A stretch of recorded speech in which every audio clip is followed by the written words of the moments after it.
ప్రార్థన చేయటములో సంఘము ఎడతెగక ఉండాలి అనేది గ్రంథం తెలియజేస్తున్నటువంటి సంగతి. అయితే నేడు స్థానిక సంఘములో ప్రార్థనలు జరిగే పరిస్థితి లేదు. కానీ మొదటి శతాబ్దంలో ప్రారంభించబడినటువంటి క్రీస్తు ప్రభు సంఘాలు ప్రార్థన చేయటి యందు ఆసక్తి కలిగి ఉండేవి.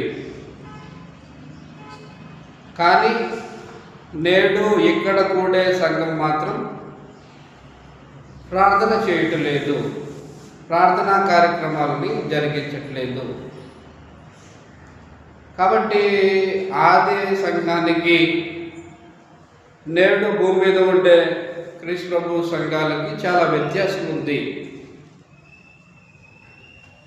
అప్పటి ఆది సంఘము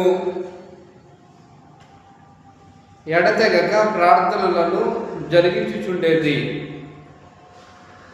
నేడు భూమి మీద ఉండేటువంటి క్రీస్తు ప్రభు సంఘాలు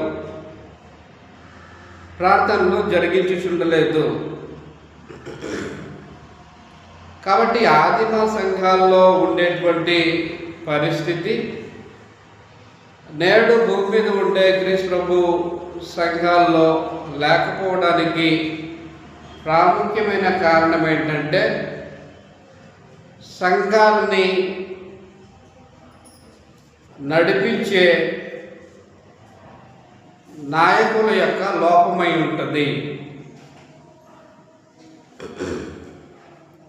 కాబట్టి నాయకత్వము లోపమైతే సంఘము కూడా లోపమై ఉంటుంది. కాబట్టి బలమైన కారణము ప్రాముఖ్యంగా అది. అయితే సంఘము ఆసక్తితో ప్రార్థనలు చేస్తుంటే దేవుడు కార్యాన్ని జరిగిస్తుంటాడు. ప్రార్థనలు చేయకపోతే మనం కార్యాన్ని చూడలేం. ప్రార్థన చేయకుండా, పని చేయకుండా నాయకత్వము చేయకూడదు. కనుక దేవుని కార్యాన్ని కళ్ళారా చూడాలన్నప్పుడు, బలమైన దేవుని కార్యాలు జరుగుతాయనే ఆశించేటప్పుడు దానికి తగిన విధంగానే ప్రార్థనలు ఆసక్తితో జరిగిస్తూ ఉండాలి.